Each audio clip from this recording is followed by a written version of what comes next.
कने गेलाया पाना पापा चिन्हिया पंदामा दलाले यही हाथी की दूसरे हाथीन परिछु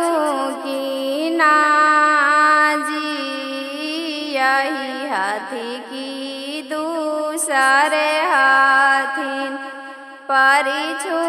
की नाजी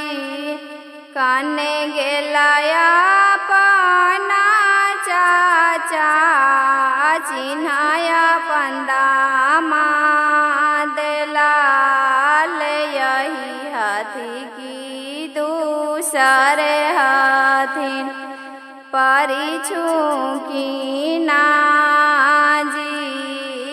यही हाथी की दूसरे हाथीन परिछु